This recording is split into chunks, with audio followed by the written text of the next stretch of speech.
in Germany, trying to comply with cap and trade in Europe, raised the price of electricity by 25% in just 2 years. That's the European experience. And some of the largest, most efficient, high-tech companies that use a lot of energy found that they could no longer make ends meet in Germany or in Europe. And so where did they go? China, India, Vietnam. Countries that have said, we are not signing anything. This climate change cap and trade system that the Europeans passed was supposed to reduce greenhouse gas emissions. By 2007, they'd measured, and they said greenhouse gas emissions had gone up by 1.1%. Now we have a choice. We can talk politics or we can talk facts. If we talk politics, then this is, of course, what we need to do. That's what Senator Boxer says from the state I used to live in. Or we can talk facts and look at what the Europeans experience, and what the Europeans experience is that it did not work. Because most humans, wherever they are, if you give them a choice between being inventive and creative or saying, if you don't do it, I'm going to beat the crap out of you, guess what happens? It's kind of hard to be creative when somebody's threatening you. And especially when we have legislation where it's already been stated that if we get cap and trade, we're going to use 25% of the money to do what?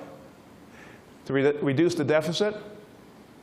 Or as Speaker Pelosi said, if I really get my wish, we'll use all the money from cap and trade to pay for nationalizing health care.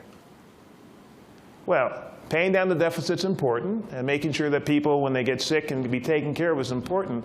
But don't do that and at the same time claim you're doing something about the environment. You can't do both. And that's what's going on. So, Ron, don't be bashful. This doesn't make any sense. And get a new T-shirt. Every other day, blackout day, no energy day, be in the dark day, brought to you by your Congress.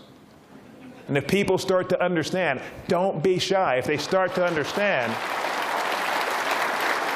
what they're talking about, if they start to understand that what they're talking about is cutting off half of our energy, or increasing energy prices by 25, 30, 40, 50%, they'll say, this doesn't make any sense.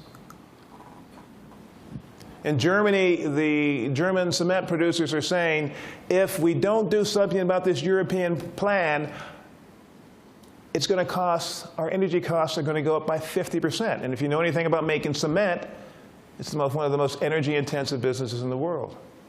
You cannot compete if your prices go up 50%, because you're competing with countries and companies that don't have that cost.